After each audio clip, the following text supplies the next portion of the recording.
I'll call the Lake Mills Public Works Board of September 8th, 2020 to order. Roll call, please. Ms. Schmidt? Here. Mr. Temperley? Here. Mr. Pickard? Here. Mr. Polachek? Mr. Reich? Here. Mr. Replinger? Here. Thank you. Next is correction and/or approval of the minutes of August 11th, 2020. Any corrections or anyone would care to make a motion to approve the minutes? So I'll make a motion to approve the minutes of August 11th, 2020. Second. Motion and second to approve the minutes. All those in favor, please say aye. Aye. Aye. Opposed? Minutes are approved. Item 4 on the agenda is question and quick comment. I'm guessing we have none. Can anybody confirm that? There's nobody in the council chambers. Okay. Next on the agenda is item 5, Director of Public Works report. I think you got Ian's resignation letter. Pretty self-explanatory, and I don't know if it's standard procedure to include something in the minutes about thanking him for his service or whatever, but I'll leave that to you.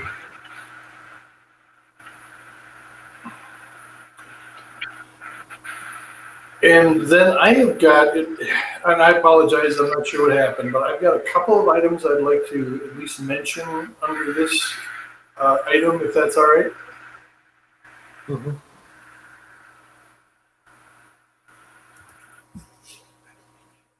I hear nothing, so I'm going to go ahead. Okay.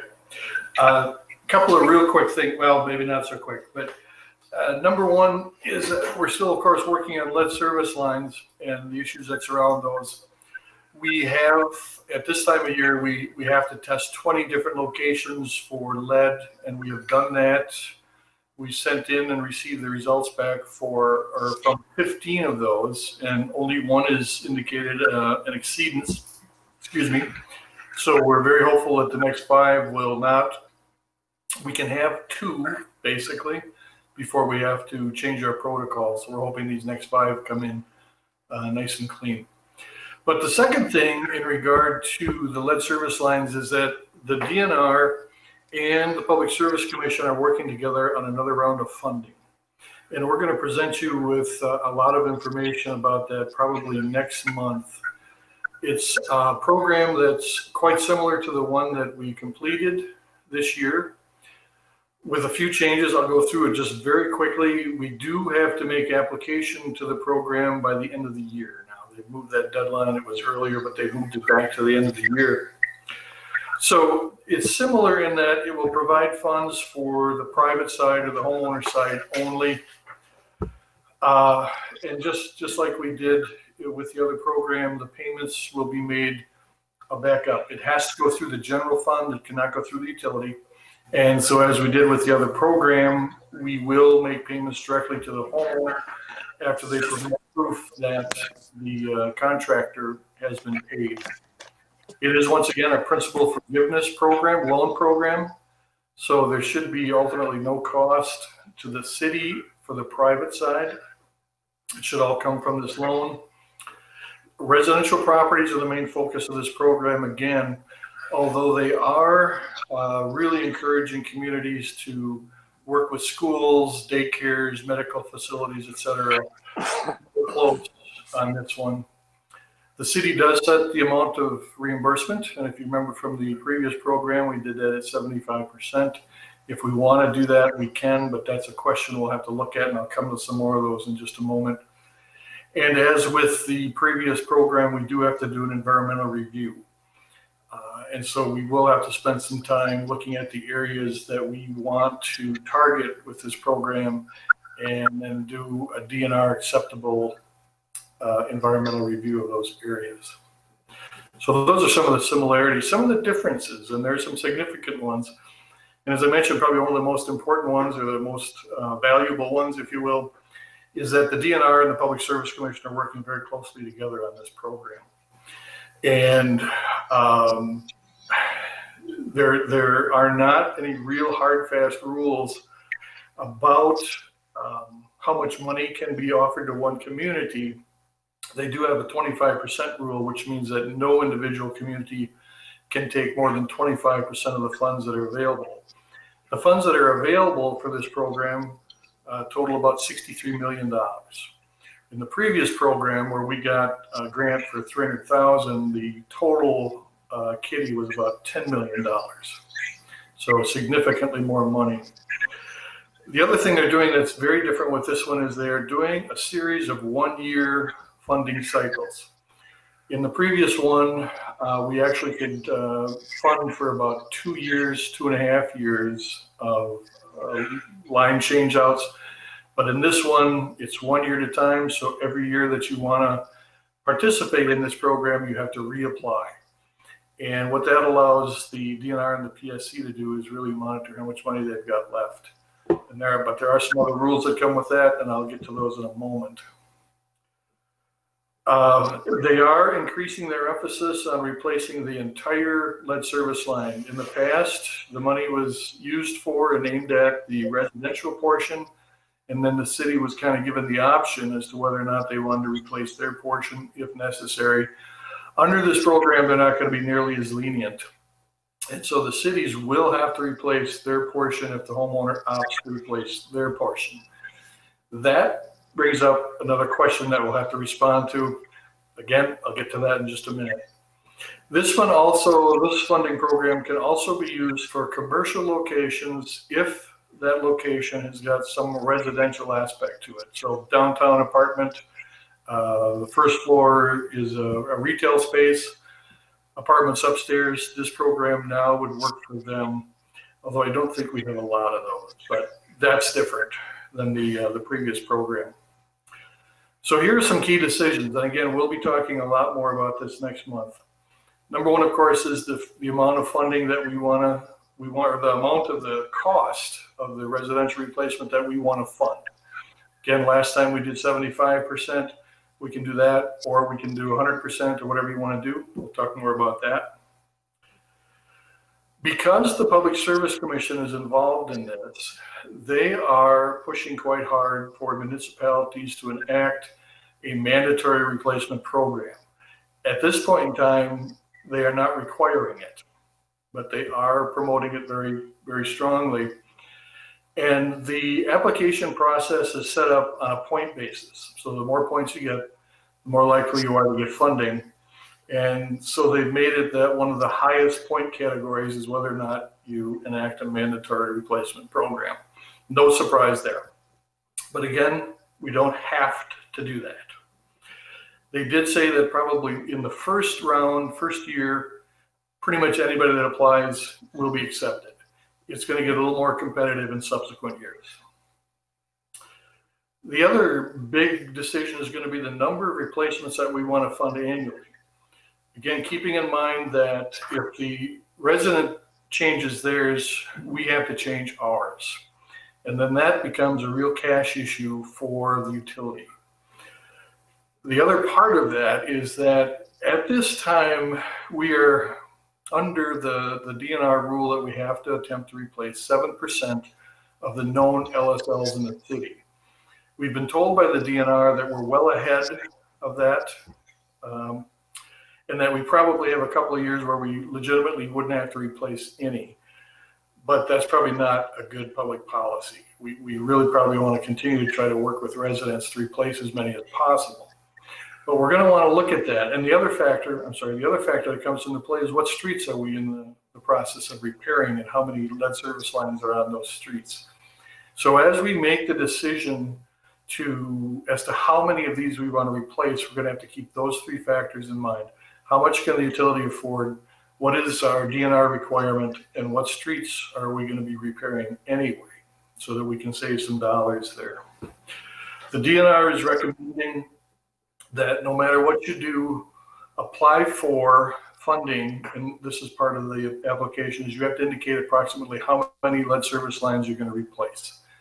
They're advocating that we apply for a few more than we think we're going to be able to replace, and then is replace as many as we can. If we don't use our entire allotment of dollars, that simply goes back into the next year. But we don't want to say we're going to replace 100 and replace 10, something like that. So we will have to take a close look at how many we think we can replace in a year. And then the final decision is, how are we going to do this? With the past program, what we did is we put out an RFQ, request for qualifications, to a number of plumbers to see if they'd be willing to participate in the program. We had 2 of them that participated last time. One was SNS and the other one was Pertzborn. 2 very different contractors, 2 very different costs to their services. And the other one that they're kind of promoting a little harder is for the city to contract with an individual contractor and have that contractor do all the replacements. Under the first option, the residents can pick between the 2, or they could conceivably pick another contractor, get the estimates, and decide who they want to have do the program. Under the city hired contractor, one contract, or however we want to do it, would be responsible for making all the replacements. There's pros and cons to both, but that's another decision we'll have to take a look at. And again, consider probably next month and maybe in the following month, because there's a lot to this program. So that's a very quick snapshot of what's happening. I guess the good part is that they're coming up with another round of funds so that we can continue to replace lead service lines. So I guess we're kind of in a win-win situation. We just have to make sure we know how we want to go through it and how we want to answer the questions I've laid out. So with that, I'll take any questions on that particular item, and then I have just one more.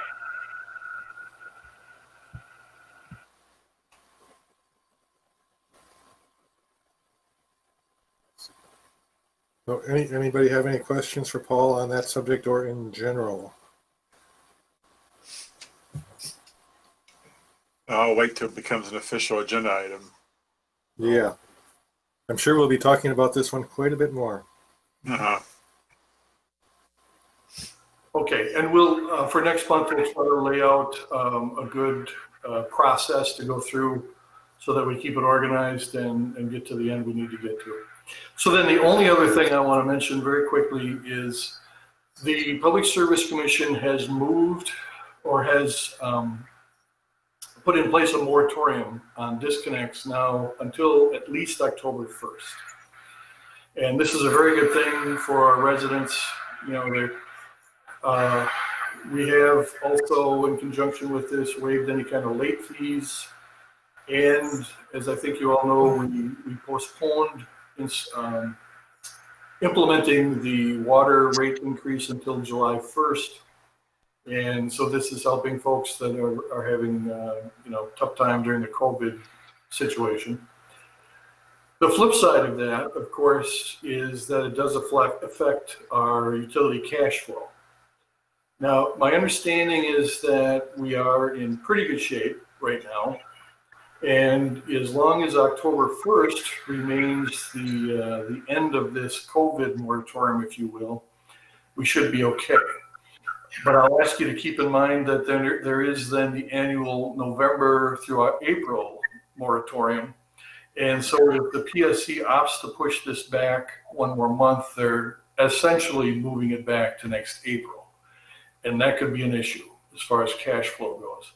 So I think a couple of things. When you look at the budgets for the utilities today, keep in mind that if this moratorium goes much longer, some of the projects that we've got in there, maybe not so much the projects, but some of our capital purchases may not be done. We've got a pickup truck and oxidation work and stuff like that we'd like to do. So we'll have to take a look at when and indeed if we get those done in 2021. And then the other part is that we are working very closely with customers to put in place what's called DPAs, or deferred payment agreements, so that we really want to do our best to keep people paying something toward their utility bills. We don't want them to completely stop. And the PSC has made it very clear that even though there's a moratorium on, that does not relieve anybody from their obligation. They still have to pay their bills. And so we're going to do our best to remind people of that and make sure that they still keep trying to pay as much as they can. The PSC is putting into place some rules, some temporary rules as far as us being able to determine whether or not somebody can or can't pay. You know, we can ask for their ability, some kind of income statement, that sort of thing. But we gotta, just as we want to help protect the residents and take care of them, we have to protect the utilities also and make sure that we don't put ourselves in a bind in that regard. Hey, Paul, this is John Reich. Yep.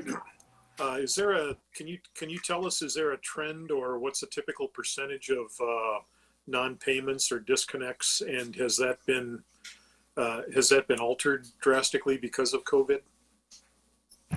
Bethany might be able to answer some of that, but what I can tell you just anecdotally is that typically when we get into the moratorium season, we're looking at, you know, 300 to 400 people that may be on what we call our disconnect list.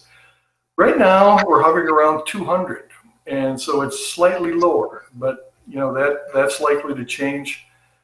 And I cannot remember what our 90-day rearage is. I don't know, Betsy, if you know that one, but I think we're in pretty good shape. We do have some customers that have some notable balances, and we're going to do our very best to work with that. But I think, John, overall, people are, you know, they're doing their thing and paying their bills as best they can, and you know that's probably the best answer I can give you right now. Okay, thanks. I do have some information on the past dues. The over 90 days right now is 40,500. And compared to last year, at that same period, we were at 35,600. Overall, though, I think we're up because if I look at everything that's past due, we're looking at 112,000 versus the 42,000 from, you know, last year. So the 31 to 60 and the 61 to 90 days, that's where we're really seeing the increase. So it's more recent people that aren't paying. Okay, thanks, Betsy. Sure. Just as a quick comparison, one of our neighbors to the north, just north of Madison, went from a 30-day average of about 16,000 to a 90-day average of over 2 million. So I think we're in a little better shape. This is a case of where we don't have a lot of industries, or industries that are doing okay, I should say. In the communities, and there's another one, Shawano up north, they're really hurting because some of their industries are shutting down. So our mix of residential to commercial and industrial is really helping us right now. So, Mark, here, one more question, Paul. Does the winter moratorium and this COVID moratorium, do those both apply to all of our utilities or just the electric utility? Just the electric. Now, you know what? I got to be careful here, Mark. I believe the COVID one is labeled as a utilities moratorium. The normal winter one is labeled as an electric moratorium, I believe. I got to double check that. What I can tell you is that we always go by the electric bill. With the understanding is that that's the biggest of the bunch, and that's the one that, you know, we really can get to, if you will. That's a terrible way to say it, but that's what it amounts to. So we look mainly at the electric bill.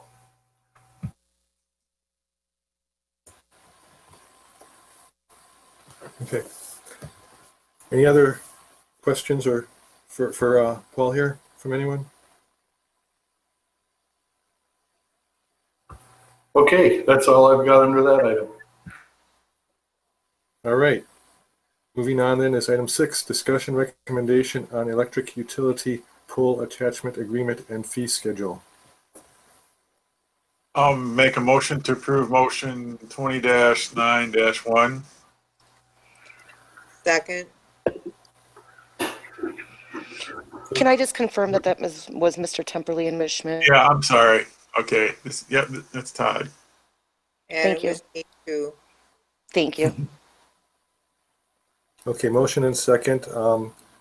Any Paul or anyone, somebody want to go through this a little bit? Yeah, I'll start it out, and then Dan, if you want to pick it up when I get done here.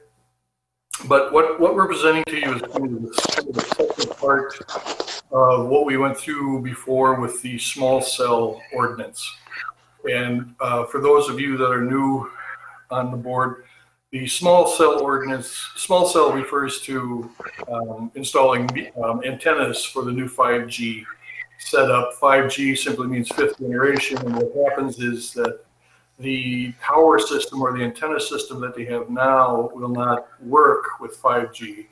5G is much more powerful, faster, I should say, but requires more antennas. And so what companies are doing that want to promote 5G are coming into cities and areas and putting their antennas on power poles. And we want to make sure that we're ready for that. And so the ordinance that this body looked at last time had to do with the placing of those items, the aesthetics, the safety rules, etc. This agreement then is more the value or the cost of attaching to our power poles. And this is something we haven't looked at for a while simply because we were attached to some of the Energy's poles or cable poles or telephone poles, and they were attached to some of ours, but it was kind of a wash. Then as we took over some of the energy lines and as more and more of these utilities started going underground, including us, it became a little more of a disparity. And so we want to make sure that the organizations, the companies that are on our poles are paying their fair share. The other thing that is making this a little more urgent is that there's a company that wants to put fiber through Lake Mills. Actually, they're going from Milwaukee to Madison, and they're running fiber lines into the different cities and villages along the way.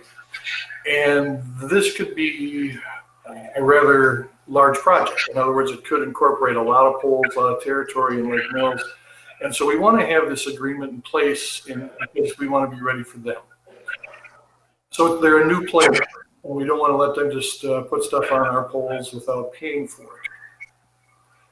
So that's the gist of the agreement. I will note that it is somewhat of an agreement in progress, that what you've got in front of you is the generic agreement, and any company that wants to or has stuff on our poles will have to sign an agreement. So there may be some slight changes to this agreement, but this is the basics of it. And earlier today, Mark sent Dan and I an email noting some issues that we have to take care of. And so I think that's kind of part of what we want to do tonight, is see if anybody else has spotted things that we have to shore up. Any utility, any organization that wants to attach to our poles will, number one, have to pay for them. And then they will have to submit an application, which is also not completed yet. And as part of that application, they will have to provide us with locations, with photos of what they want to do, information about how they want to attach, some kind of guarantee that they will do it according to National Electric Code safety rules and that sort of thing. So I think, Dan, maybe that's where I'll stop if you want to go through some of the other highlights of it. Yeah, certainly. I guess where I'd like to start is that reference to Mark's email earlier. You and I discussed removing Appendix A1 this afternoon, and if you're comfortable with that, we certainly could take that step. From there, I think that the agreement itself is intended to definitely be broadly applicable. It is something that we're basically required to do with regard to pole attachments.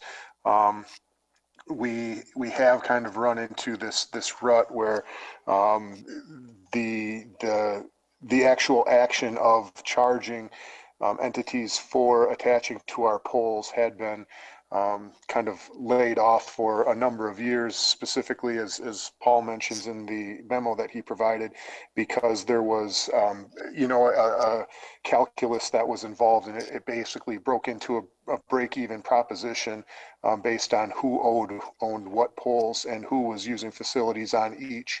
So we are experiencing new growth, new interest in utilities attaching to our poles, and that's where this is all coming from. It's here to stay. It is going to increase in time, and the infrastructure is incredibly valuable to the entities that are able to attach to it in our particular areas. So from there, do you have specific questions about the document itself, or are there suggestions for changes that we could make? As Paul stated earlier, the applications simply aren't completed. They're going to be basically information gathering. I think the information that's necessary is basically outlined in the agreement, but we need to know who we're working with, make sure that we have all contact information on a particular piece of paper, make sure that we know exactly what the plan is, all of the necessary drawings are submitted, etc. So each one of these attachment agreements certainly will be tailored to the individuals that are requesting the attachment. But our goal is to treat all of the applicants equally and to use our facilities in accordance with the laws as we're required. So if there are specific questions, I'm certainly willing to entertain those. Otherwise, I do have a suggestion if everyone's on the same page, and after discussing with Paul, he and I certainly are, that we do just strike the references to A1, that appendix, and remove that schedule from which is incomplete at this time anyway, but to remove that schedule from the document itself. What page is that? It's in the appendices. It's A is the first appendice, and then A1 is the next one. There's no information on it right now, but it's an information gathering element. Oh, down here. Oh, Appendix A1, page 40. Yeah, it's blank. Yeah, it's blank right now, and like I said, it's information gathering, so it'd be basically unique to, or at least the way I interpreted it, unique to each applicant. Paul sees it a little bit differently than that, which I actually agree with his statement at this point. There was a formula that had been presented previously by MEUW and member municipalities, and the calculus that was involved is basically seen as a bit outdated at this point. So are you looking for a motion to amend the motion to remove it? Yeah, if you guys are comfortable with it. Yeah. So I'll make a motion to remove Appendix A-1 then. And all references therein. Yeah. Thank you. Second. Thanks, Vicki. Yes, ma'am. Yep. So let's have any discussion on this amendment now, and then let's vote on the amendment. So any discussion on the amendment? I don't have any. All right. Hearing no discussion, let's have a roll call vote on the amendment. Can I just check to see, is Mr. Polachek on now? Oh. Okay. Yes, he's on, Misty. Okay, I thought that I saw him. I just didn't know if I should be including him in, if he's here, I'm going. He hasn't turned his mic Mr. on yet. Temperley? Yeah, remember to turn your mic back on to vote yes or no, aye or no. Mr. Temperley? Aye. Mr. Pickard? Aye. Mr. Polachek?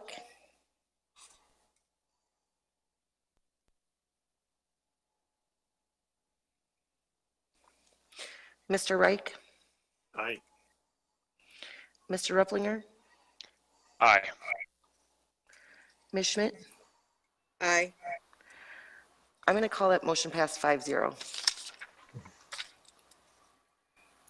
Okay, now we still have the motion, the original motion on the table, and open to discussion on that, or questions for Paul or anyone else.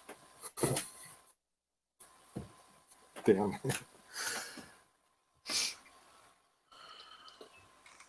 Well, this is Todd. I don't have any questions. It seems, well, it's a lengthy legal document, so if you find later it's lacking things or if it's overkill, I guess it can be changed later.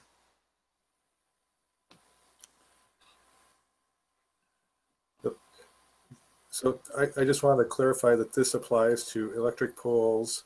It applies to wooden light poles. It doesn't apply to decorative light poles. That's correct, Mark. And that's a good question. What happens is that we have the ability to decide whether or not a pole can be attached to at all. And so the decorative light poles are definitely not made for attachment, so we will not allow that. Indeed, there are even some poles that are kind of old and getting skinny. We may not allow attachment to that. So we do have the right to refuse attachment for those reasons. And with more electric underground now, this has nothing to do with underground, correct? Correct. This one is exclusively for what would be considered overhead or pole-mounted facilities. For underground, other utilities like cable or telephone generally run their own wires and their own away from the electric, correct? That's correct. And there are very specific rules about how close they can be. So that's absolutely correct, Mark. Yes, okay. Anybody else with any questions or comments? Yeah, this is Todd. So what if they find that because there's so many decorative poles and so much is underground, what if they contact a private landowner putting up some sort of pole? Like, I've got a bat pole in my yard. I mean, is that a possibility? Private landowners putting up poles and renting them out? Or Todd, they can put up their own poles. So the likelihood is they're going to stay in the right of way. And even Okay. though we're underground, they're going to put up their poles in our right of way. oh, okay. So if they don't find enough electric poles, they can put up their own poles. Yes. Okay. All right. I do have a quick question. This is Bennett Rupplinger. So I see in the memo there was some reference to other cities, municipalities that have their own fee schedules. So, for example, Wanakee and Jefferson are pointed out here. So, how is our I guess proposal different from theirs, or are they pretty uniform among the different municipalities that charge for this? Our fees are very uniform. The initial attachment fee of $15 is where a number of these other utilities started, but they've had their agreement in place for a couple more years. And as you see in the fee schedule, there is a 3% adder every year. So in most cases, those have grown a few dollars more, but it's pretty well accepted across the state with the support, if you will, or at least the knowledge and acceptance of the Public Service Commission, that somewhere around $15 per pole with some kind of an escalator is pretty typical. And the same with the other fees that you see in the fee schedule. In fact, we took those right from Wanakee. Okay, gotcha. So outside of the fees, like just the general, like, I mean, kind of in agreement with Todd. I mean, it's a lengthy legal document. I mean, is it pretty much identical to what these other cities and municipalities have out there, other than fees? There are distinctions to Lake Mills. It's mostly how we interact in our expectations with regard to the contractors that want to put infrastructure on the poles. But with regard to the law, substantively, it's very similar to what other municipalities are doing. We're required by statute to basically afford the ability to connect to our infrastructure. So it's largely similar to what you see if you pull up, you know, the other surrounding areas, Wanakee, Jefferson, other individual municipalities that have engaged in the same process. Sure. Thank you. Yeah, and if I could add, especially for the new members, this is a good time to educate you on a couple of things. We belong to an organization called the Municipal Electric Utilities of Wisconsin, or MUW. You may hear those initials regularly. They're a trade association for all the municipal electric utilities in Wisconsin. They provide a number of services, and one of them is things like this. This was actually a model ordinance, or a model agreement, I should say, that they helped put together. And then, as Dan said, we kind of tailored it for our needs. The other organization that you should be aware of very quickly is Wisconsin Public Power, or WPPI Energy, as it's called now. That's our power supplier. And maybe you know this already, but they too, in addition to providing us low-cost, reliable power, provide a number of customer services and things like that. So a lot of what we do goes through them, or is a product of the other members that they help put together. Paul, what kind of services might be demanded by your team, you know, your electrical guys, based on these attachments for the 5G stuff? Is there, I mean, we aren't doing the mounting or that type of stuff. There's no maintenance we have to do that these charges per pole would defray, is it? No, we basically what we do is allow them to attach to our pole. We do no maintenance. You know, we do nothing but give them space, and then they are required. I think the basic or the most important ones is they are required to make sure that it's placed in a safe place. And again, there's National Electric Code dictates how much space you have to have between things and that sort of thing. And correct me if I'm wrong, Dan, I think there's some aesthetics in there too, where they have to be mounted so far above the street. They can only be of a certain size, so many square feet or cubic feet or whatever.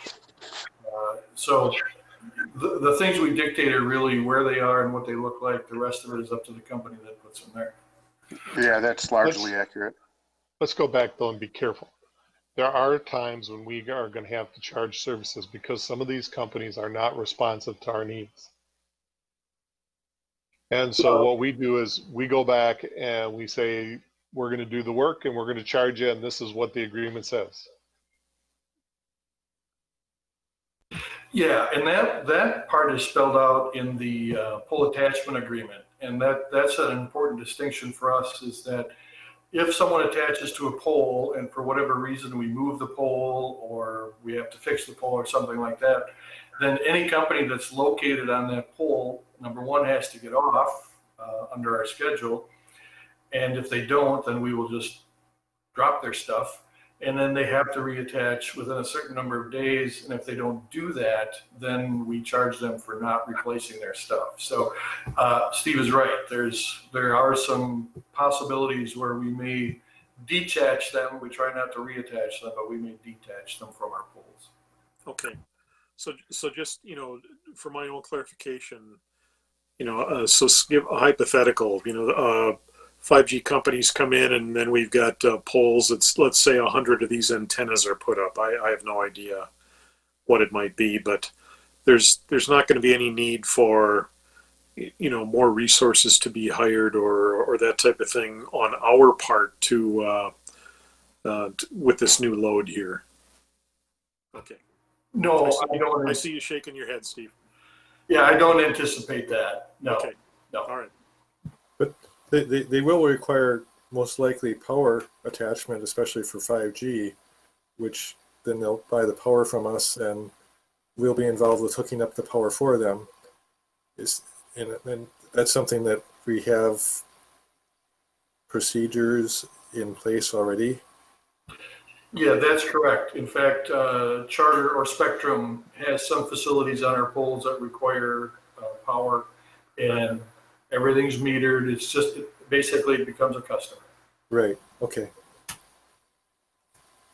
Okay, thanks. Any other questions or comments or discussion?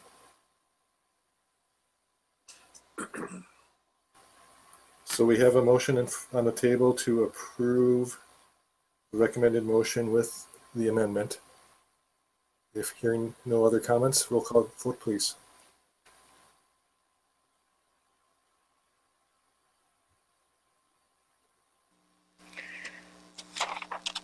Mr. Pickard? Aye. Mr. Polachek, are you able to vote? Mr. Reich? Aye. Mr. Replinger? Aye. Ms. Schmidt? Aye. Mr. Temperley? Aye. Motion passed 5-0. Okay, next on the agenda is number 7, discussion recommendation on 2021 budget streets. I'll make a motion to approve motion 20-9-2. This is Todd.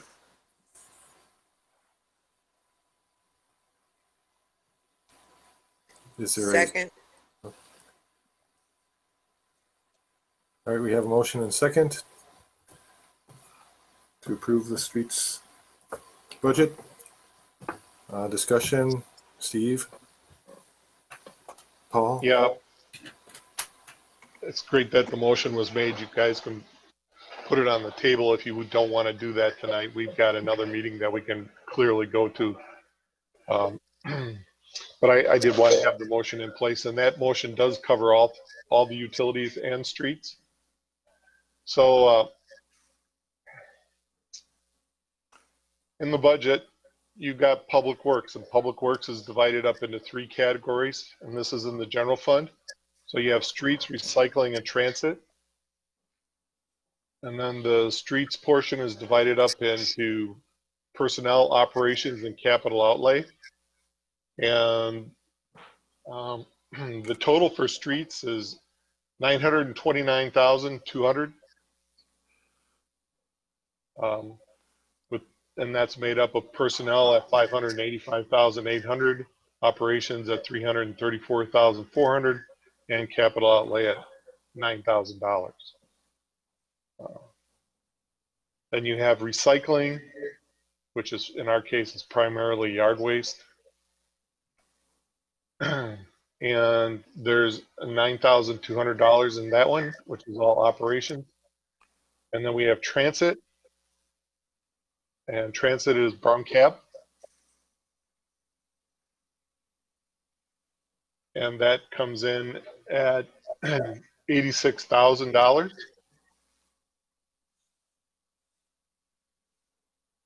This year, most of that is going to be covered by grant, if I'm correct, Misty? Yes, that's correct.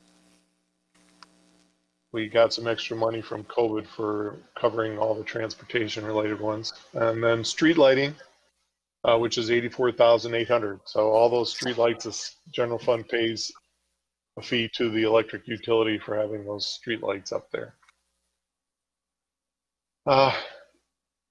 Pretty consistent with last year's budget. The total is $1,109,200, which is 2.7% higher than last year. Are there any specific questions on any of that? This is Todd. I'm having issues trying to find the electric utility budget. Yeah, Is Todd, it you're not going to find it on that one. Okay. Let me check and make sure, but I'm pretty sure that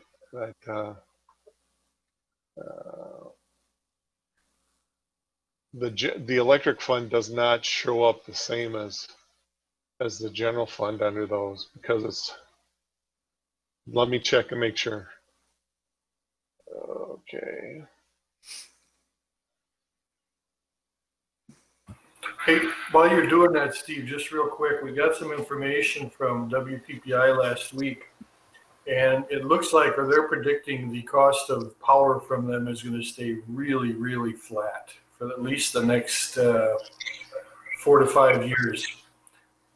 So that is real encouraging. In fact, based on what they're showing me, the cost in 2025 should be slightly lower than the price in 2021.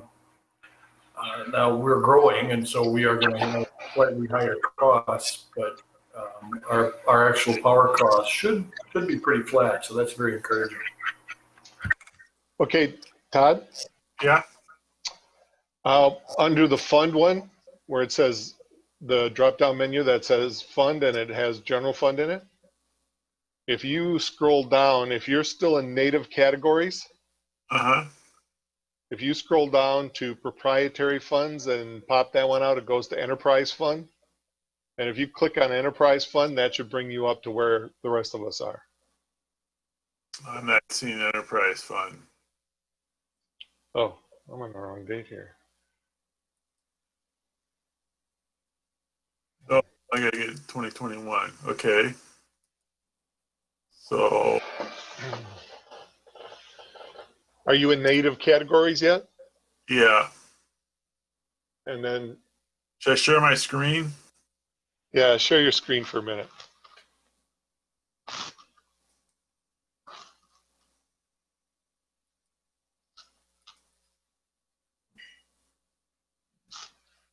Yeah, you still have, can you click on the drop-down menu there for where it says general fund? And now scroll this, if you go down, keep rolling down, do a roll. Yeah. You're missing a lot of them there yet. Yeah, I am rolling my mouse button. Let me see how it works for me. Yeah, I have a.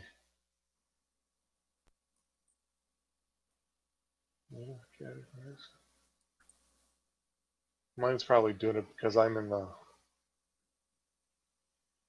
Oh, the other board members having the same issue. No, they're all in with me.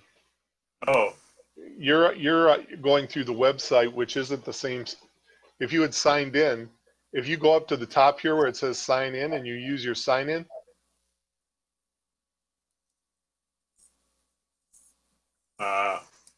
and I think my password expired because I tried to go in through my tablet today and wouldn't let me enter my password. So, did they change since our last No, meeting? I haven't had anybody who's changed. All right. It should be the same yet. All right. Why don't you share yours then? So that way you can see what's going on. All right. I'll have to come and figure this out then. Let me see here.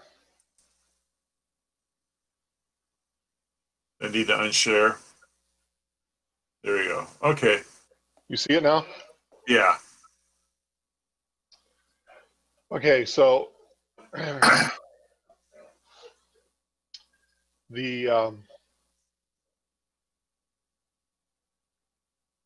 let me see. There we go. You can see here that that's the street personnel line items, and those total up to what we were looking at. And this is the street areas. If you look here, here are all the categories under the general fund, and then we go to public works, streets. Main one there is personnel, and I drop that, pull that one up, and I go to operations, and you can see what all the operations expense. Now all these line items here should match up with this number right here. So there's $334,400 worth of operations expense. Same with personnel. All those personnel line items add up to the 585,500, and then you add in the transit, the recycling, capital outlay, and the street lighting, and that all comes up to 1,109,200. So, are there any questions on that? It's much slicker this year. Like I told you before the meeting, it's a big jump from spreadsheets. So, yeah, and you can go back and this bar down here and pull it, and you can do comparisons to the actuals from 18, the budgeted 20, and Yeah. the preliminary 21 budget to what it's at now after we've done some editing on it. So it gives you a lot. It gives you up here as a bar graph showing how each one of the fiscal years has gone, and then what the actual budgeted and project forecasted are. And then up here is the total general fund budget for that year, for this year, with a zero surplus. And then if I click on Public Works like this, come on, it should give me the Public Works one.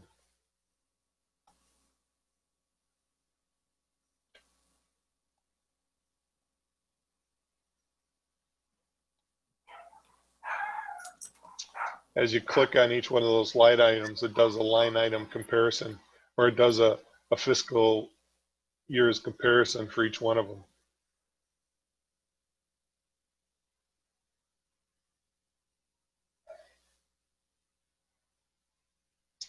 It's pretty standard. It's still just a 2.7% increase, which is pretty standard across the board for us here.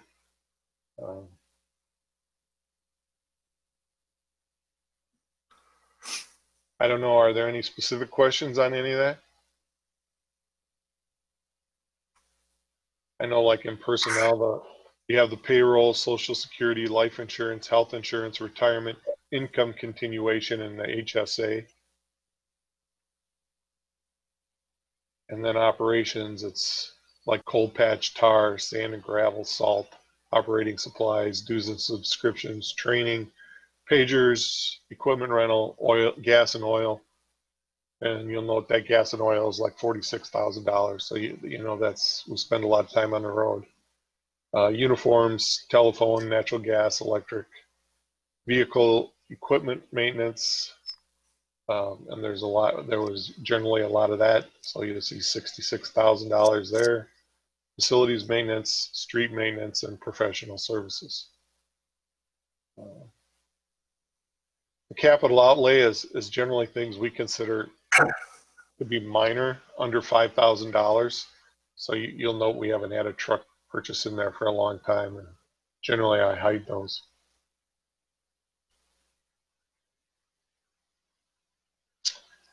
So let's see here.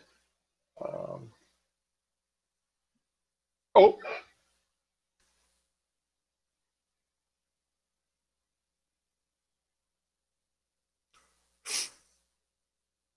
got the whole freaking line item. There we go.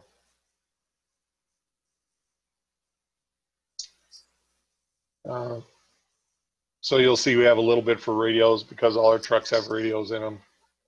We have replaced signs and posts on all the streets.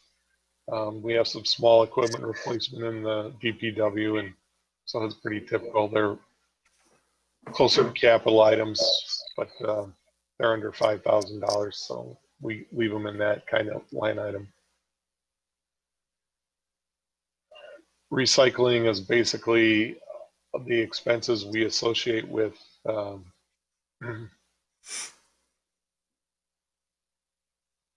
cleaning up the yard waste center.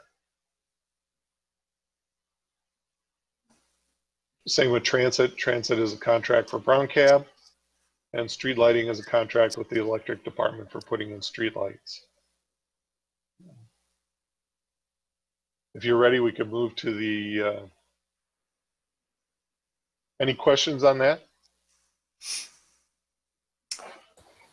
I don't have any. Actually, I was able to see all this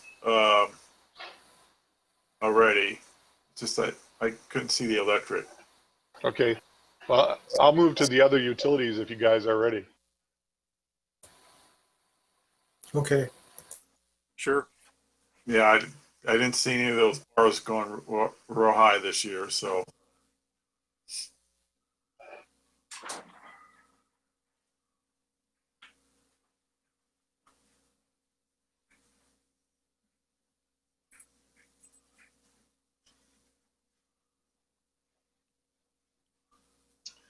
There's water.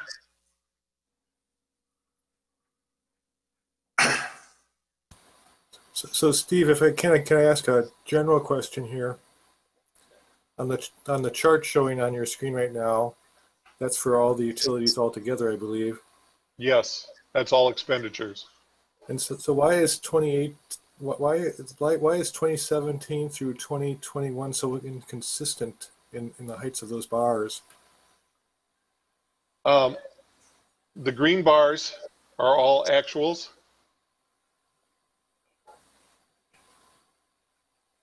The red bar I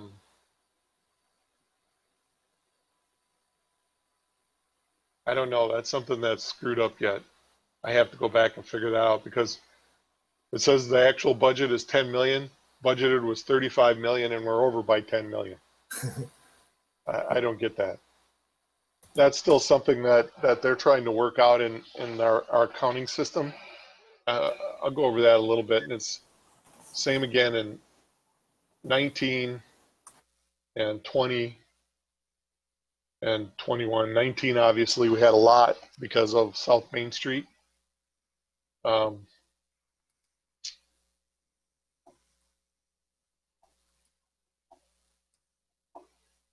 not quite sure what the deal was on 18. I think on 18 they haven't fixed some of the information that I sent them, so Oh. I'm still working on that. So in 19 we're still looking at the budget, so the actuals aren't in there. I've sent them the general fund actuals, but the utility hasn't been presented to them yet to input. Okay. So of course you're looking at 20 and 21 as budgeted and not actual yet. Right.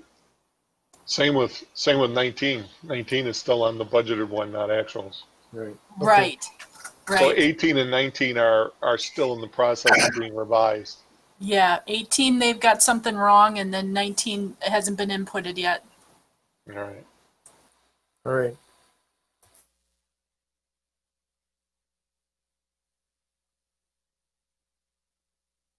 Must be in water, huh, Betsy? I can't remember where it was. I think it was all over. They were pulling the wrong numbers out of our trial balance. Okay, because the only one that's still red is water. Electric and sewer seem to be okay. Although, yeah, that could be. Because electric, we definitely did most of our work in 18 for South Main Street. Anyways, for the budgeted portion here, we have water at 2,083,000, and that breaks down into personnel, operations, and capital outlay, and debt service. And of course, debt service was going to be the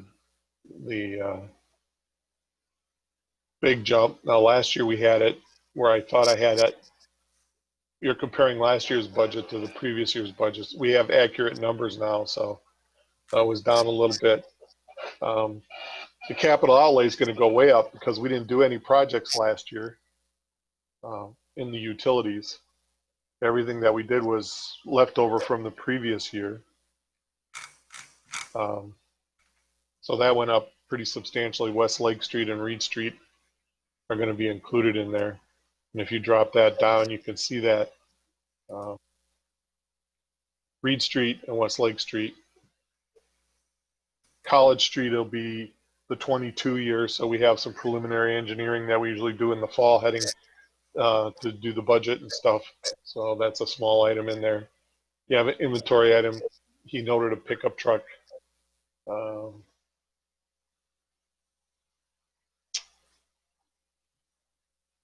Operations.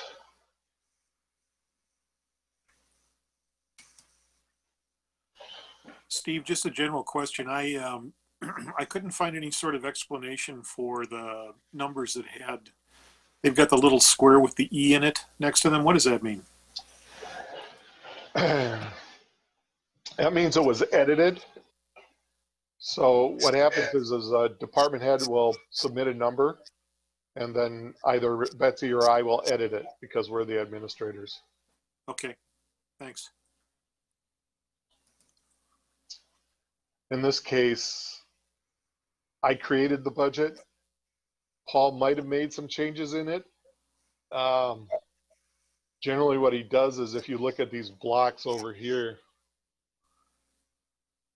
that'll pop something up and there'll be notes in there. So like last year we might have had a note in there. Well, but anyways, so last year we didn't have anything budgeted here, and now we. All right. So he'll put, or this one here is also, you can put in a note there and it'll ask me questions. And then I may just change the numbers I originally put in rather than him doing it. So I don't see any in this portion here. Let me check up here. Nope. Anyways, you see these, the green thumb and the red thumb over here? Yes. That's generally either I approve their budget or I don't, their budgeted line item. So nothing gets through without one of these being checked. And see here, you can see that they were all approved, but they may have been edited by me. So.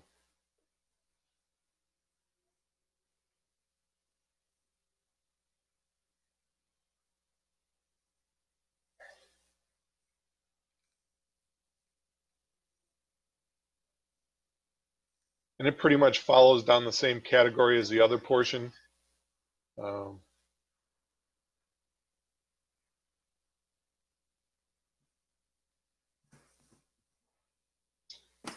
All the expenses, and water and electric are really hard to, even wastewater, the utility ones, all the labor is divided up by work order. So, and all the services are divided up by work order. So you may see 60, 70 line items in their budget. And what I do is I just take all the ones that are same and combine them into one. So if I showed you all the hidden line items in here, you can see a ton of them, and they're all basically this, adding up to the same number. So like labor is divided up across several different types of categories. Well, we just added a category that just has labor.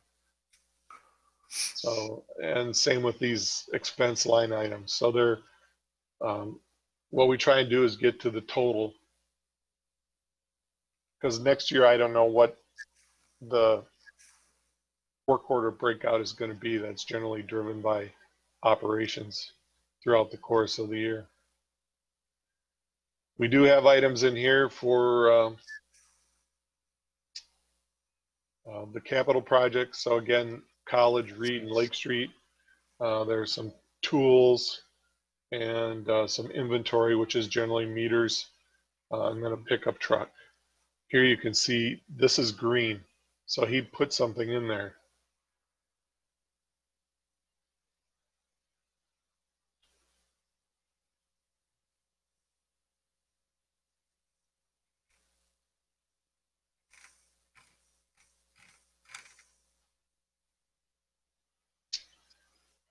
And so that pretty much is capital outlay and debt service again.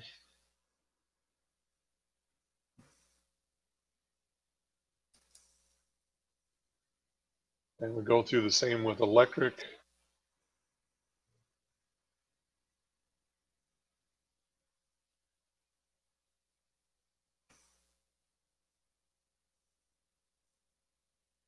And you can see all the breakdowns of that are in personnel.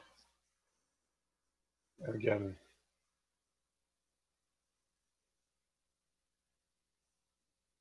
operations.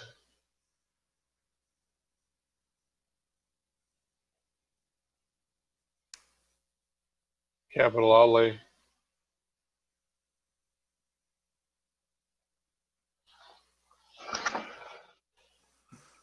What's the state of the proposed budget right now, Steve? Is this a finished work?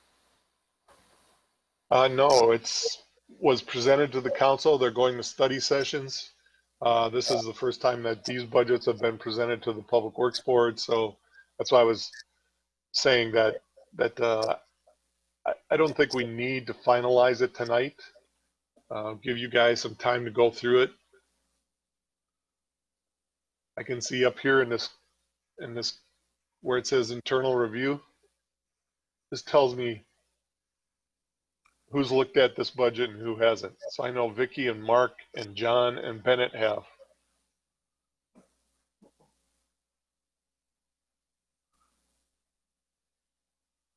And same down here. This means that I've reviewed all the requests. There were 331 line items reviewed, and I checked them.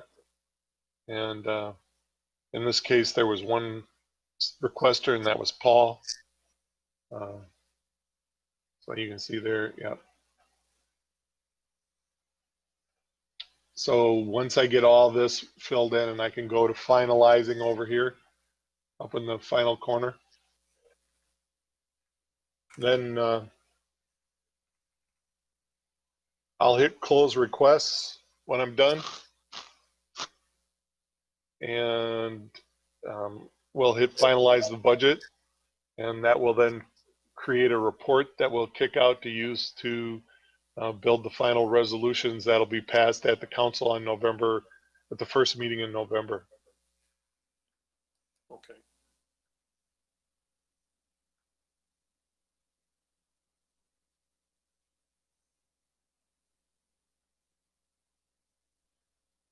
They're all pretty much the same, and you can go through them, the expense line items for each category. Capital outlay being probably the biggest increases in all three of them.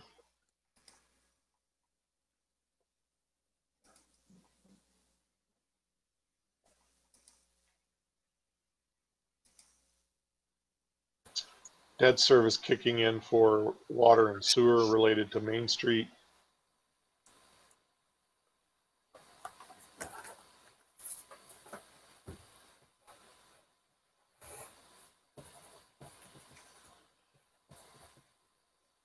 So with this being the state of the budget and so forth, and a little bit more work having need to be done, does it make sense for us to table the motion?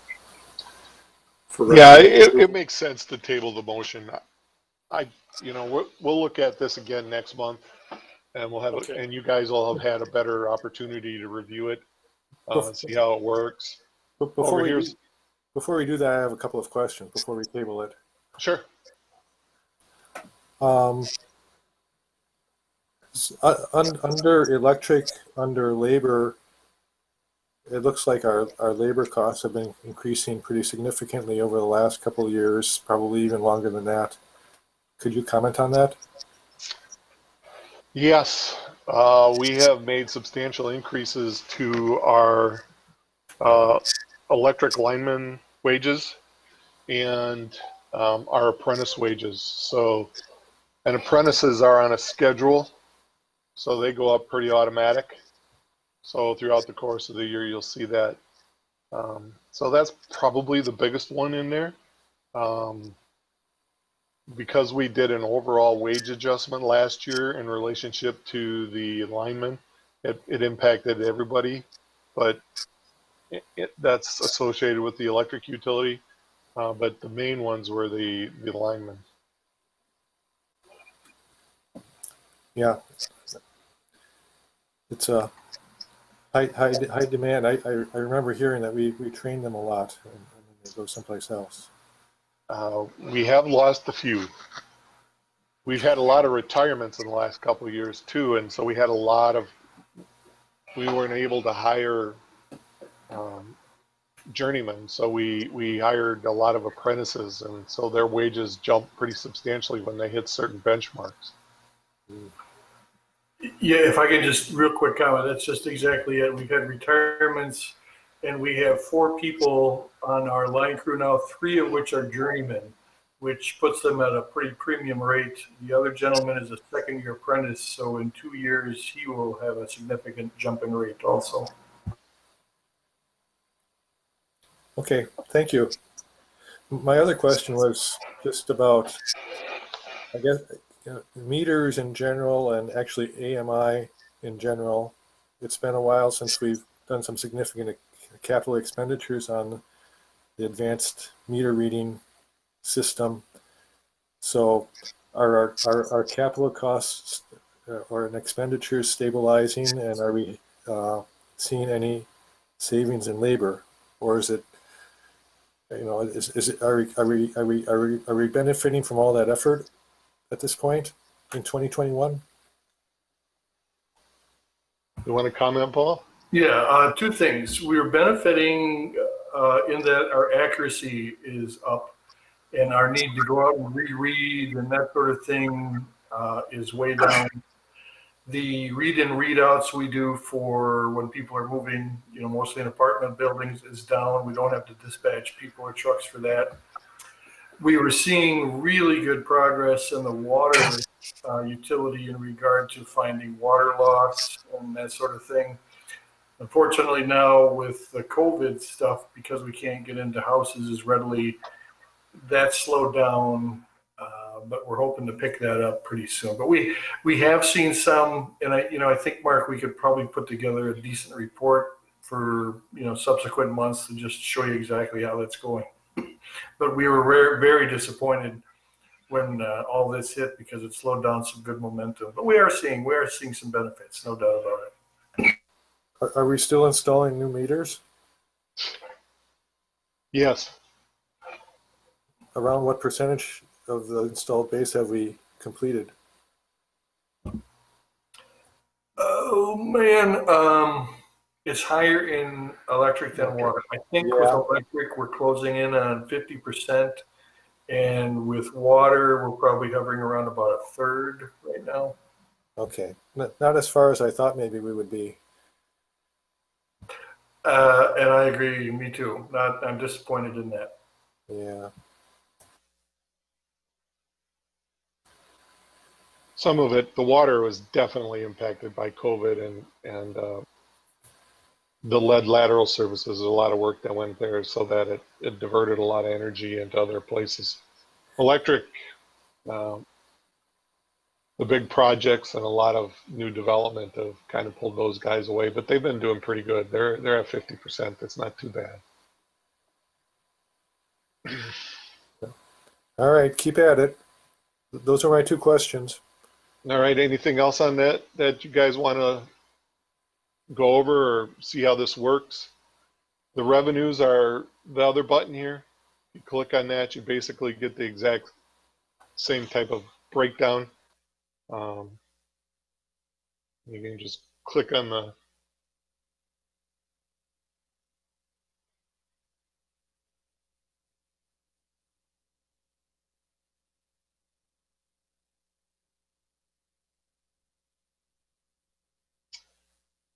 that one we're using for assets for depreciation, which we've kind of cut out of the budget process. So here are all the revenues by department. And of course it gives you the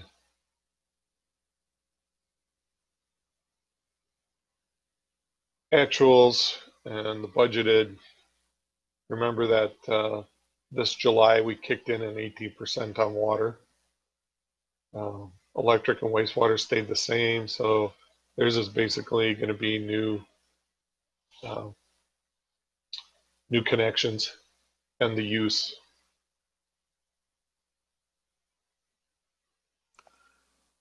Does this ClearGov tool have a have a look that would make it easy for us as people taking a look at it, like you requested, Steve, to see what the big differences are year to year, or where the big deltas are? This chart here changes with each line item. So if you click on that, that'll tell you what water is. That'll tell you what electric is. wastewater, so their revenues streams for each one of those. So it makes sense that we would have budgeted 19 for more because that rate was supposed to kick in last year. And actually, we did have a rate in 18 that came in kind of late. That kicked in 19, and now we have one that's kicking in 20. So 21 should look a little bit different.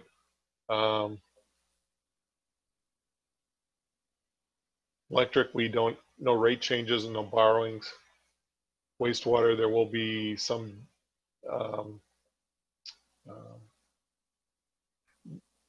probably related to because bonds, debt goes into down here. You can see the debt. So we have about $385,000 worth of debt. So that would impact it. And then, so you can look at each line item and see how it broke down. So let's take.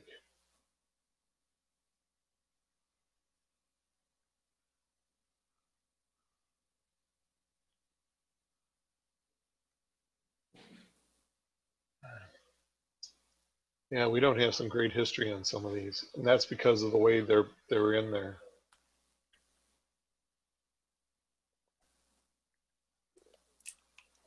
Residential sales breaks down into a lot more categories.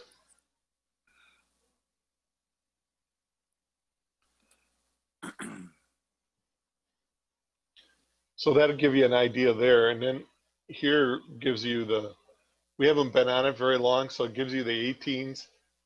The 19 should be coming. I don't know when. We just got our audits there were sent in. But those are the comparisons. Let me check here. Yeah, I did do that. If you were in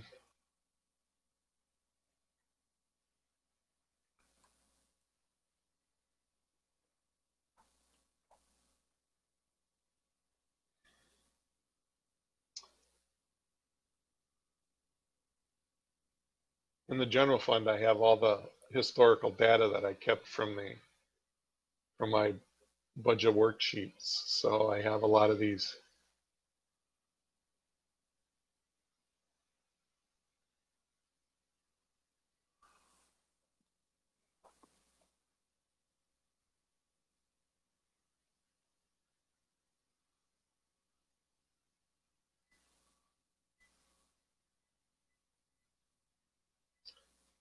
And here's a budget book. So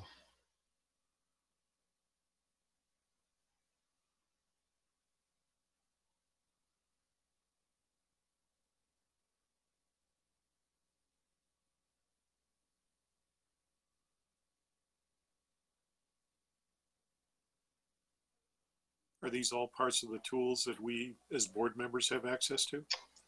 actually, I don't know. I haven't seen yours.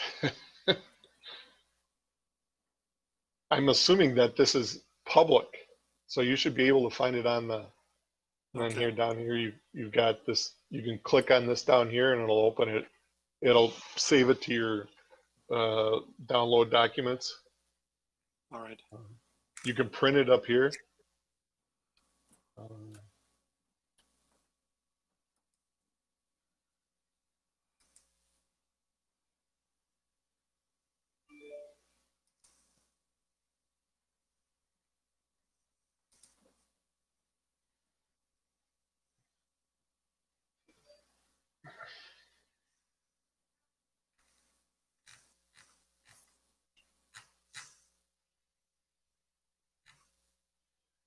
This is probably right here. This is probably a big one for a lot of people. They'll want to know what the detailed policies are. What link is that on? I mean, I'm in right now as a common person. I was able to find out utilities also as a common person. You were? Yeah. Oh, good. I had to select the local first and then clicked. Yes. Yeah. I was doing the left side first before I was doing the right side. So. This And then here, get this. Here's a. See, we can sneak in at the budgets of the other cities in the county too. Yeah, it gives you at the bottom. Yeah. Like Jefferson and Waterloo are up there. Yep.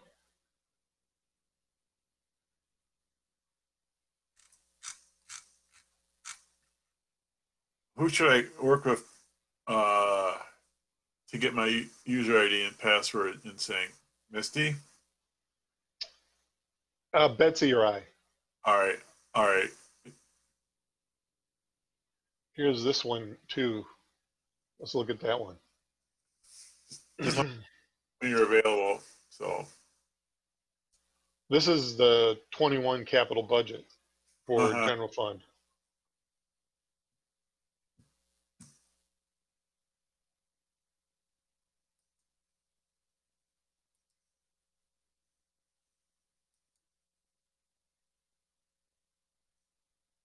Here's a multi-year plan.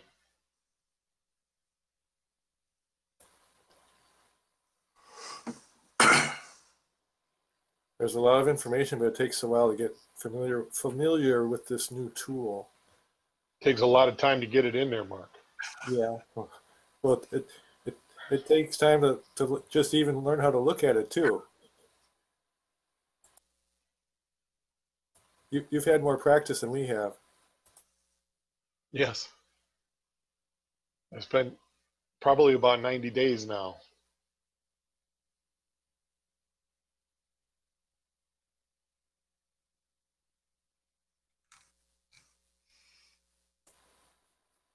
I was initially confused why things weren't adding up, and then I discovered the hidden items, which weren't always zero. So that was an insight for me.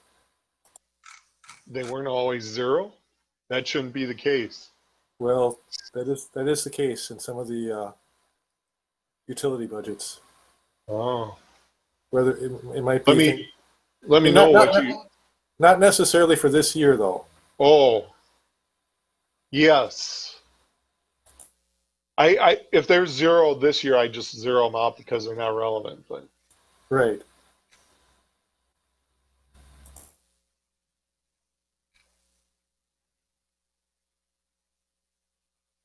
There's a lot of data in here if you have time. Yep.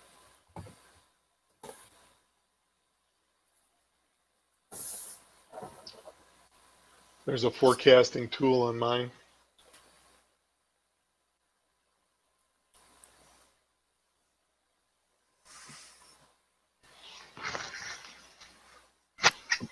So does anybody have any additional questions or comments on the budgets? no, this is Todd. I just need to play around with it some more. Yeah.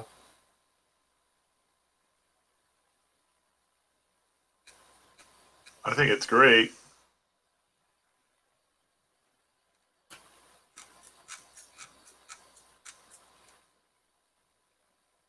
So do we need a motion to table?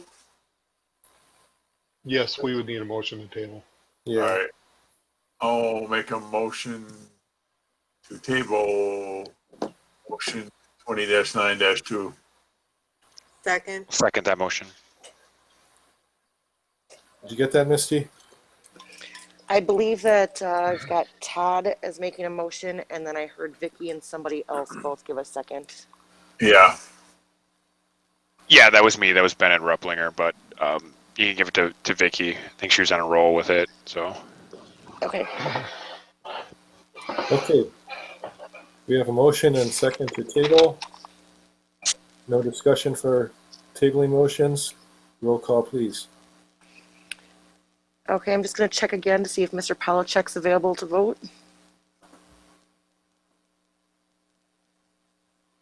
Mr. Reich? Aye. Mr. Rupplinger? Aye. Ms. Schmidt? Aye. Mr. Temperley? Aye. Mr. Pickard? Aye. Motion passed 5-0. Okay. Next is item 11 on the agenda, recommendation for future agenda items.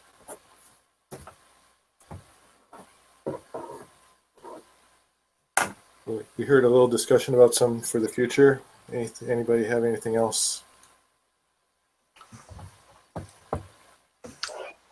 This is Todd. I don't have anything.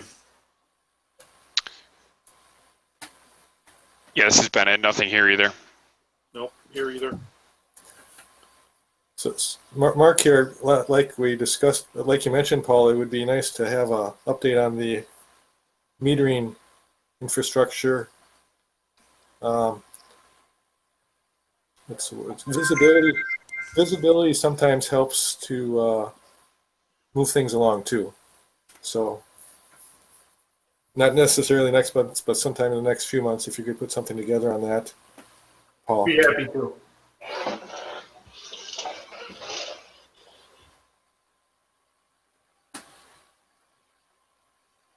All right. Anything else? Okay. If not, I will move on to item 12 and declare the meeting adjourned. Thank you, everybody. Thank you. Thanks. So long.